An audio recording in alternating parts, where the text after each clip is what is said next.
எடப்பாடிக்கு ஒரு நிழலாகவும் இருக்கக்கூடிய ஒரு பிரமுகர் வந்து எடப்பாடிக்காக போயிட்டு வந்து ஜோசியம் பார்த்துருக்காரு. எதுக்காக ஜோசியம் பார்த்தாரு அப்படின்னா, இந்த 2026 வருடம் அவருக்கு எப்படி இருக்கும் அப்படின்ற பேஸ் பண்ணி தான் அவர் பார்த்துருக்காரு. ஆனா அதுக்கு ஒரு சில பரிகாரங்கள் பண்ணணும் அப்படின்ற மாதிரி ஒரு கொஸ்டின் மார்க்கும் வந்து வச்சிருக்காரு. போன முறை நடந்த தேர்தலில் பார்த்தீங்கன்னா எடப்பாடி வந்து தோல்விதான் அடைஞ்சாரு.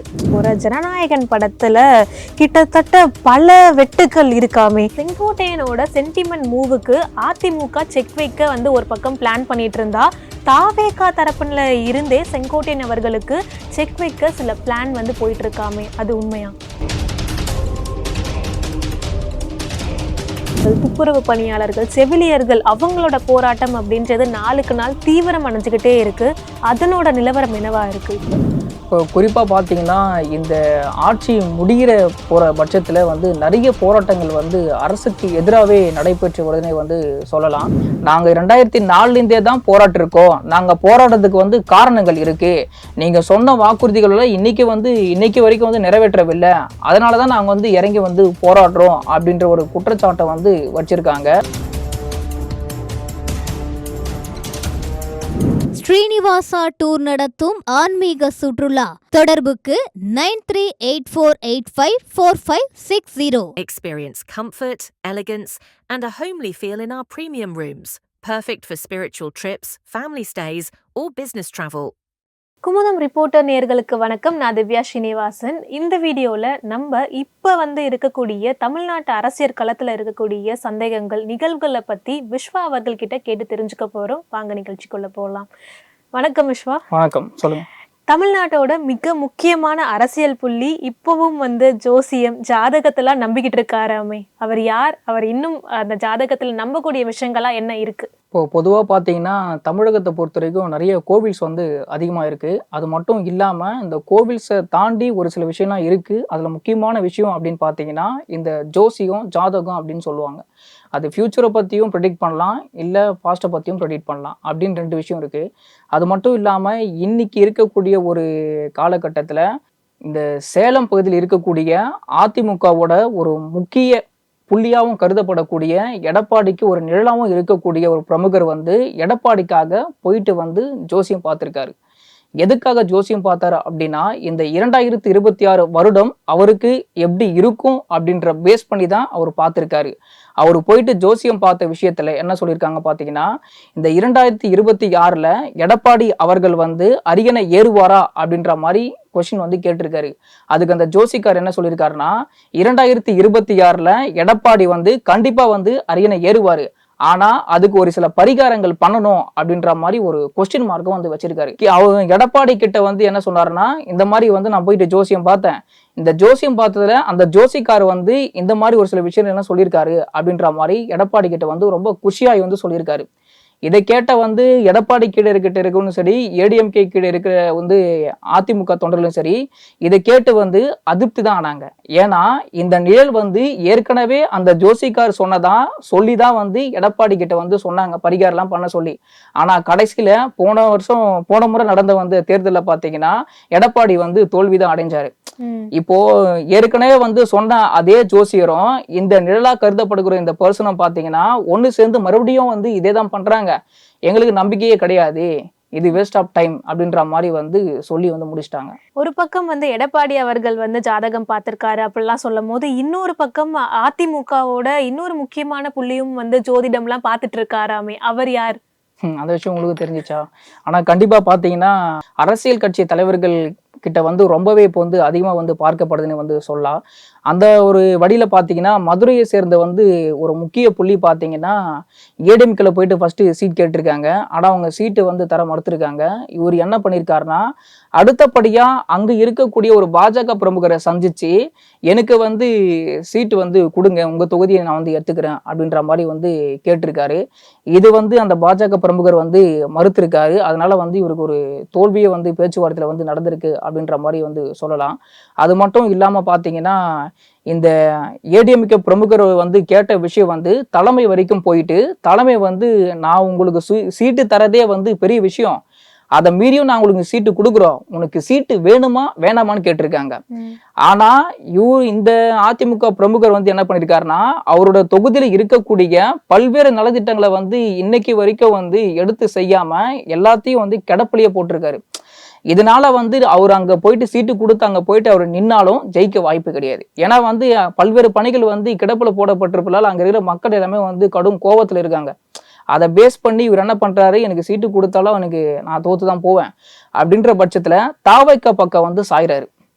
இப்போ வந்து ட்ரெண்ட்ல வந்து அந்த மாற்று கட்சியில வந்து ஜாயின் பண்றது வந்து இப்போ ரீசெண்டாவே வந்து நிறைய வந்து நம்ம பார்த்துட்டு வரோம். அந்த அடிப்படையில பாத்தீங்கன்னா தாவைக்கல வந்து ஜாயின் பண்றாரு. இந்த தாவைக்கல ஜாயின் பண்ணி அவரோட அரசியல் வாழ்க்கை எப்படி இருக்கும் அதை வந்து கணிக்கிறதுக்காக தான் கேரளால போயிட்டு ஒரு நம்பூதிரியை பார்த்து அவரும் போயிட்டு இந்த ஜோசியத்தை வந்து பார்த்திருக்காருன்னு ஒரு தகவல் வந்து கிடைச்சிருக்கு நமக்கு. ஒரு கட்சியில இருந்து இன்னொரு கட்சிக்கு மாறுறத பத்தி இப்ப ரீசெண்டா நிறைய பேர் பேசிட்டு இருக்கிறது அதிமுகவில் இருந்து செங்கோட்டையன் அவர்கள் தாவேகால இணைஞ்சதை பத்தி தான். ஸோ அப்படி இருக்கும் போது அவர் இணைஞ்சதுக்கு அப்புறம் தாவேகால வந்து சில ஸ்பீச்சஸ்லாம் ரொம்ப எமோஷ்னலா சென்டிமெண்டா வந்து தாக்கியிருந்தாரு. ஸோ செங்கோட்டையனோட சென்டிமெண்ட் மூவுக்கு அதிமுக செக் வைக்க வந்து ஒரு பக்கம் பிளான் பண்ணிட்டு இருந்தா, தாவேகா தரப்புல இருந்தே செங்கோட்டையன் அவர்களுக்கு செக் வைக்க சில பிளான் வந்து போயிட்டு இருக்காமே, அது உண்மையா? என்னதான் ஒரு சில விஷயத்த வந்து மூடி மறைச்சாலும் அது வந்து பப்ளிக்லேயும் சரி இந்த அரசியல் ரீதியாகவும் சரி வெளியே வரதான் செய்யுது. அதன் அடிப்படையில் பார்த்தீங்கன்னா ஈரோட்டில் சமீபத்தில் தாவேகாவில் நடத்தப்பட்ட பொதுக்கூட்டத்தில் வந்து செங்கோட்டையன் தான் வந்து அந்த பொதுக்கூட்டத்தை வந்து தலைமை ஏற்று நடத்தியிருப்பார். இதனால வந்து அந்த தாவேகா கட்சியோட தலைவர் திரு விஜய் அவர்களுக்கும் ஒரு நல்ல பேரை வந்து வாங்கி கொடுத்துருப்பாரு. இவரும் விஜய் கிட்ட வந்து நல்ல பேரை வந்து வாங்கியிருப்பாரு. இப்போ இன்னைக்கு வரைக்கும் கொங்குல வந்து அவர் இறங்கி வந்து தாவேக்காக வந்து வேலை பார்த்துட்டும் இருக்காரு, கட்சி பணியில ஈடுபட்டும் இருக்காருன்னு வந்து சொல்லலாம். இது ஒரு பக்கம் இருக்க, இந்த அதிமுக சைட்ல வந்து கோபிச்செட்டிப்பாளையம் தான் வந்து அவரோட தொகுதியா வந்து பார்க்கப்பட்டுச்சு. அதன் அடிப்படையில அதிமுகவோட அனுமதி இல்லாமலையும் அதிமுகவோட அந்த ஐடி கார்டுன்னு சொல்லுவாங்கல்ல அது இல்லாமையும் வந்து அடையாளமே இல்லாம வந்து அவர் இன்னைக்கு போயிட்டு கோபிச்செட்டிப்பாளையத்துல வந்து இறங்கி வந்து எதுவுமே வந்து பண்ண முடியாது அப்படின்ற தகவலை வந்து வெளியாயிருக்கு. அதுக்கு வந்து அதிமுக சைட்ல வந்து எதிர்ப்பு வந்து வந்திருக்குன்னே வந்து சொல்லலாம். இது ஒரு பக்கம் இருக்க, கொங்குல இருக்கிற தாவேக்கா வந்து இவருக்கு வந்து ஸ்கெட்ச் வைக்கிறாங்க தாவேக்க தொண்டர்கள். இப்போ வந்து விஜய்க்கு கீழே பார்த்தீங்கன்னா புசியானந்த் இருக்காரு, ஆதவ் அர்ஜுனா இருக்காரு, ஒரு முக்கியமான பிரமுகர்லாம் இருக்காரு. இவர் இந்த ஈரோடு பொதுக்கூட்டத்தை வந்து நல்லபடியா நடத்தி வச்சிருக்கிறதால இவர் வந்து அவங்க எல்லாரையும் வந்து பின்னுக்கு தள்ளி முன்னுக்கு வந்துருவாரு அப்படின்ற பட்சத்துல அவங்க மனசுல ஒரு பயம் வந்து ஏற்பட்டிருக்குன்னே சொல்லலாம். அதனால அங்க இருக்கிறவங்க எல்லாம் என்ன சொல்றாங்கன்னா, கொங்குல வந்து நாங்க தான் தாவேக்காக வந்து இறங்கி வந்து வேலை செய்வோம், உங்களுக்கு வந்து இடம் தரமாட்டோம் அப்படின்னு தாவேக்கா சைட்லயும் வந்து ஸ்கெட்ச் வைக்கிறாங்க, ஏடிஎம்கே சைட்லயும் வந்து கோபிச்செட்டிப்பாளையத்துல வந்து ஸ்கெட்ச் வைக்கிறாங்க. இந்த ரெண்டு இடத்துலயும் வந்து இவரோட பணி வந்து இன்னைக்கு வரைக்கும் வந்து ஓரளவுக்கு பண்ணிட்டு இருக்காரு அப்படின்ற செய்தி வந்து நமக்கு வந்து கிடைச்சிருக்குன்னே வந்து சொல்லலாம். இது ஒரு பக்கம் இருந்தா, இன்னொரு பக்கம் வந்து நம்ம தேசிய போதைப் பொருள் தடுப்பு பிரிவினர் நாகையில இருக்கக்கூடிய நிலைமைகளை வந்து ரிப்போர்ட் பண்ணதுக்கு அப்புறம் அங்க இருக்கக்கூடிய லோக்கல் காக்கிகள்ஸ்லாம் வந்து அலர்ட் ஆயிருக்காங்க அப்படின்னு சொல்றாங்க. அதை பத்தி என்ன விவரம் இருக்கு? உண்மையாவே இந்த நாகப்பட்டினம் அப்படின்ற பட்சத்துல, நாகப்பட்டினம் அப்படின்றது இந்த கடலோர பகுதி. ஏன்னா இலங்கைக்கும் அதுக்கும் வந்து ரொம்ப தூரம்லாம் கிடையாது, ஒரு குறிப்பிட்ட தூரம் தான் சொல்லலாம். அதுல வந்து இலங்கைக்கு இருந்து இங்கிருந்து போதைப் பொருளை கடத்துறதும் அங்கிருந்து போதைப் பொருளை கடத்துறதும் வந்து இந்த விஷயம் வந்து சமீப காலமாவே நடந்து வருதுன்னே சொல்லலாம். இதை பத்தின நம்ம புகார் போயிட்டு லோக்கல்ல இருக்கிற காக்கி கிட்ட போயிட்டு நம்ம புகார் கொடுத்தாலும் அவங்க தரப்புல வந்து எந்த ஒரு நடவடிக்கையும் எடுக்கப்படவில்லை அப்படின்னே வந்து சொல்லலாம். இதுல என்ன ஒரு முக்கியமான விஷயம்னா, ஒரு இந்து மக்கள் கட்சியை சேர்ந்த ஒரு முக்கியமான 3 பிரமுகர்கள் வந்து இதுல வந்து சிக்கியிருக்காங்க. இந்த போதைப் பொருள் கடத்தல வந்து இன்னைக்கு வரைக்கும் நடவடிக்கை எடுக்கல அப்படின்ற ஒரு விமர்சனமும் வந்து அந்த பகுதி மக்கள் மத்தியில வந்து இன்னைக்கு வரைக்கும் வந்து நடந்துட்டு இருக்குன்னே வந்து சொல்லலாம். அது மட்டும் இல்லாம இந்த லோக்கலோட காக்கிங்களை போயிட்டு கம்ப்ளைண்ட் கொடுத்து அவங்க ஆக்ஷன் எடுக்கல அப்படின்ற பட்சத்துல மத்திய குற்றப்பிரிவு போதைப் பொருள் தடுப்பு குற்றப்பிரிவுக்கு வந்து கம்ப்ளைண்ட் கொடுத்துருக்காங்க. அவங்க என்ன பண்ணியிருக்காங்க, அதிரடியா யாரெல்லாம் வந்து இதுல ஈடுபட்டாங்களோ முக்கிய புள்ளிகள் 3 பேரை கைது பண்ணி மத்தியில ஆட்சி செய்யக்கூடிய உள்துறைக்கு வந்து தகவல் வந்து கொடுத்து அரெஸ்ட் பண்ண சொல்லி ப்ரெஷர் கொடுத்துருக்காங்க. இதெல்லாம் தெரிஞ்சு அலர்ட்டான லோக்கல் காக்கிங்க என்ன பண்ணாங்கன்னா, அதிரடியா 140 கிலோ மதிப்புள்ள ஒரு கஞ்சா கும்பலை வந்து பிடிச்சி, நாங்க இந்த ஏரியால அலர்ட்டாக தான் இருக்கோம், நாங்க வந்து அப்பப்போ கைது பண்றோம் அப்படின்ற மாதிரியும், இதுக்கு முன்னாடி நல்ல கவனிப்புலாம் இருந்துச்சு அவங்களுக்கு, அப்பெல்லாம் அவங்க கைது பண்ணல தப்பு நடந்துச்சு, ஆனால் கைது பண்ணல. லாஸ்ட்டாக பார்த்தீங்கன்னா ஒரு 6 கோடி மதிப்பு மிக்க போதைப் பொருளை வந்து பிடிச்சிருக்காங்க. அதை வந்து பிடிச்சி ஆனால் ரிலீஸ் பண்ணிட்டாங்க. அப்படின்ற பட்சத்தில் இப்போ வந்து ரீசெண்டாக இந்த உள்துறைக்கு போயிட்டு ப்ரெஷர் கொடுக்கவே, உள்துறை கொடுத்த ப்ரெஷர்னால என்ன பண்ணிட்டாங்கன்னா, இவங்க வந்து முக்கியமான இந்த கடத்தல ஈடுபடுற நபர்களை மறுபடியும் கைது செஞ்சு, நாங்க வந்து இப்பவும் அலர்ட்டா தான் இருக்கோம் அப்படின்ற மாதிரி வந்து ஒரு வெளிப்படைத்தன்மை வந்து கொடுத்துருக்காங்க. இது உண்மையா பொய்யான்னு சொல்லிட்டு அங்க இருக்கக்கூடிய மக்களுக்கு தான் வந்து தெரியும். இதெல்லாம் ஒரு பக்கம் இருக்க, வட மாவட்டத்துல சிட்டிங் தொகுதியை கூட்டணிக்கு ஒதுக்க முடிவு செய்திருக்கிறார்களாமே நம்மளோட அறிவாலயம். இது வந்து உண்மைதானா? இந்த நிலவரம் என்னவா இருக்கு? இந்த இஸ்லாம் மக்கள், முஸ்லீம் மக்கள் அப்படின்னு பெரும்பாலும் வாடக்கூடிய பகுதி அப்படின்னு பார்த்தீங்கன்னா, இந்த வாணியம்பாடி, அதுக்கப்புறம் பார்த்தீங்கன்னா ஆம்பூர் தொகுதினே வந்து சொல்லலாம். இதில் வந்து பார்த்தீங்கன்னா, இந்த ஆம்பூர் தொகுதி வந்து இன்னைக்கு வரைக்கும் திமுகவோட கையில் இருக்குன்னே வந்து சொல்லலாம். அதன் அடிப்படையில் ஆனால் வந்து இந்தியன் முஸ்லீம் லீக் கட்சி வந்து என்ன சொல்லியிருக்காங்கன்னா, எங்களுக்கு வந்து ஆம்பூர் தொகுதியும் வேணும், வாணியம்பாடி தொகுதியும் வேணும் அப்படின்னு சொல்லிட்டு கேட்டிருக்காங்க. ஆனால் ஆம்பூர் தொகுதி வந்து டிஎம்கேவோட கையில் இருக்கிற பட்சத்தில் சிட்டிங்ல இருக்கக்கூடிய பிரமுகரோட மகன் மேலையும் திமுக வந்து மிகுந்த அதிருப்தியில் இருக்குதுன்னு வந்து ஒரு தகவல் வந்து வெளியாயிருக்கு. அதனால இந்த ஆம்பூர் தொகுதியை வந்து தர முடியாது அப்படின்ற மாதிரி ஓப்பனாவே வந்து சொல்லியிருக்காங்க. இந்த இந்தியன் முஸ்லீம் லீக் கட்சிக்கு தான் வந்து இந்த 2 தொகுதியை வந்து தரப்போறதா வந்து தகவல் வந்து வெளியாயிருக்கு. அது மட்டும் இல்லாம இந்த சிட்டிங்ல இருக்கக்கூடிய பிரமுகர் என்ன பண்ணியிருக்காருன்னா, எனக்கு சீட்டு கூட வேணாம், கொஞ்சம் கருணையாவது காட்டுங்க அப்படின்னு சொல்லிட்டு அழுது புலம்பி ஒரு சில விஷயத்தெல்லாம் வந்து எடுத்து பண்ணிட்டு வரதா வந்து தகவலும் வந்து நம்மளுக்கு கிடைச்சிருக்குன்னே வந்து சொல்லலாம். ஒரு பக்கம் வந்து 2026 தேர்தலுக்கு இவங்கெல்லாம் சீட்டுக்காக போராடிக்கிட்டு இருக்க, அப்ப இன்னொரு பக்கம் அரசு ஊழியர்கள், துப்புரவு பணியாளர்கள், செவிலியர்கள் அவங்களோட போராட்டம் அப்படின்றது நாளுக்கு நாள் தீவிரம் அடைஞ்சுக்கிட்டே இருக்கு. அதனோட நிலவரம் என்னவா இருக்கு இப்ப? இப்போ குறிப்பாக பார்த்தீங்கன்னா, இந்த ஆட்சி முடிகிற போகிற பட்சத்தில் வந்து நிறைய போராட்டங்கள் வந்து அரசுக்கு எதிராகவே நடைபெற்று வருதுன்னே வந்து சொல்லலாம். முக்கியமாக பார்த்தீங்கன்னா, இந்த அரசு ஊழியர்கள், துப்புரவு பணியாளர்கள், அதுக்கப்புறம் பார்த்தீங்கன்னா செவிலியர்கள், இடைநிலை ஆசிரியர்கள், அது மட்டும் இல்லாமல் இவங்களை தொடர்ந்து ஜனவரி 6ஆம் தேதி முதல் ஜாக்டோ ஜியோ அப்படின்னு சொல்லக்கூடிய அமைப்பு வந்து நாங்கள் போராட்டத்தை வந்து முன்னெடுக்க போகிறோம் அப்படின்ற தகவலை வந்து சொல்லியிருக்காங்க. இந்த போராட்டத்துக்கு தூண்டுதல் வந்து எதிர்கட்சிகள் தான் அப்படின்னு சொல்லிட்டு ஆளும் கட்சி வந்து ஒரு குற்றச்சாட்டை வந்து முன்வைத்திருக்குன்னே வந்து சொல்லலாம்.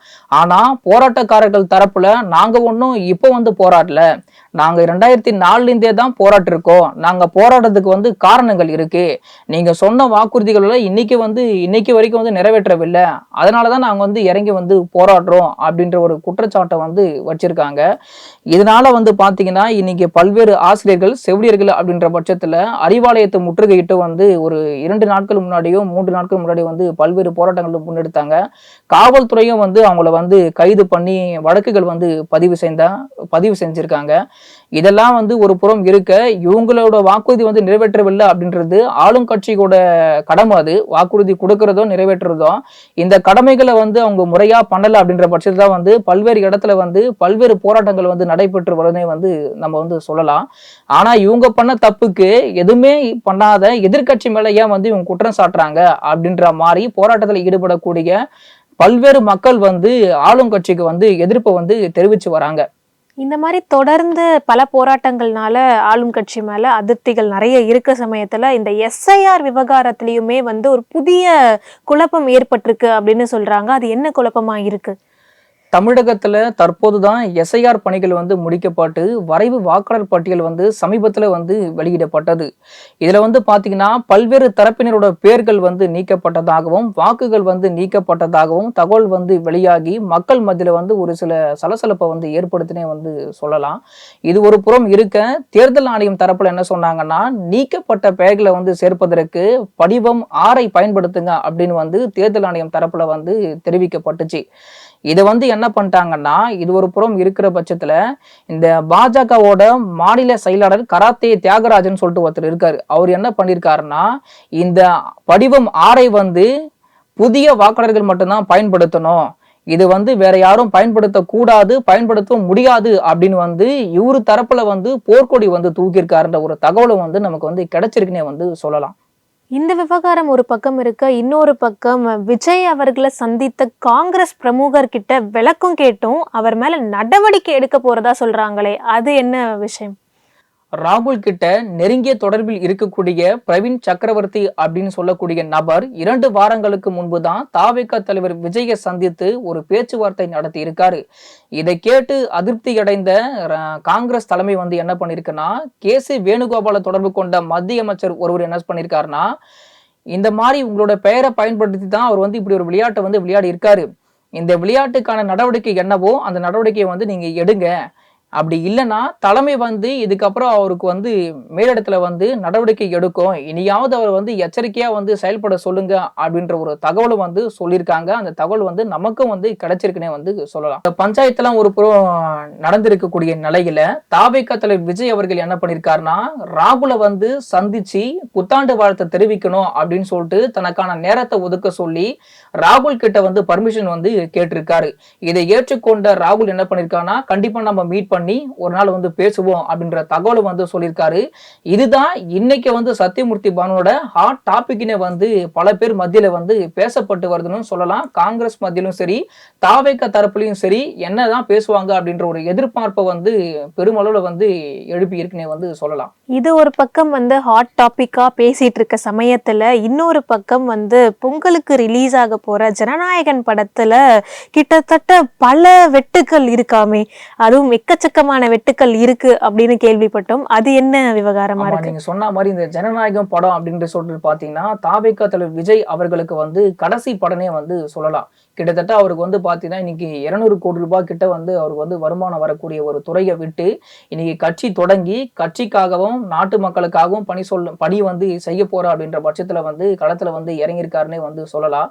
சமீபத்துல அவர் பேரு மேல பாத்தீங்கன்னா நிறைய வந்து குற்றச்சாட்டுகள் வந்து வைக்கப்பட்டுச்சு. இந்த கரூர் சம்பவம் பார்த்தீங்கன்னா ஒரு பெருத்த வந்து பாதிப்பை வந்து அவருக்கு மனதளவில் வந்து ஏற்படுத்தினே வந்து சொல்லலாம். இது ஒரு புறம் இருக்க, இப்போ இந்த ஜனநாயகம் படத்தை வந்து ரிலீஸ் பண்றாங்கல்ல, இதை வந்து இந்த படத்துல வந்து நிறைய வன்முறை காட்சிகள், ரத்தம் தெரிக்கும் காட்சிகள், சண்டை காட்சிகள், இது போன்ற காட்சிகள் பல்வேறு இடத்துல இடம்பெற்று இருப்பதால இதுல வந்து பாத்தீங்கன்னா 64 சென்சார் கட்டுகள் பண்ணப்பட்டிருப்பதா வந்து தகவல் வந்து வெளியாயிருக்கு. ஏன்னா இந்த படத்துல வந்து பல்வேறு வன்முறைகளை தூண்டக்கூடிய காட்சிகள் இடம்பெற்றிருப்பதால மக்கள் மத்தியிலும் சரி, சிறுவர்கள் மத்தியிலும் சரி ஒரு வன்முறையை கூடாது அப்படின்ற பட்சத்துல இந்த 64 சென்சார் கட்டுகள் பண்ணப்பட்டிருப்பதா வந்து நமக்கு வந்து தகவல் வந்து கிடைச்சிருக்குன்னே வந்து சொல்லலாம். இப்ப இருக்கக்கூடிய நிறைய அரசியல் நிகழ்வுகளை பத்தி தெளிவான விளக்கங்களை வந்து கொடுத்திருந்தீங்க. உங்க நேரத்துக்கு ரொம்ப நன்றி விஸ்வா. நன்றி. வணக்கம். ஸ்ரீனிவாசா டூர் நடத்தும் ஆன்மீக சுற்றுலா தொடர்புக்கு 9384854560. Experience comfort, elegance, and a homely feel in our premium rooms. Perfect for spiritual trips, family stays, or business travel.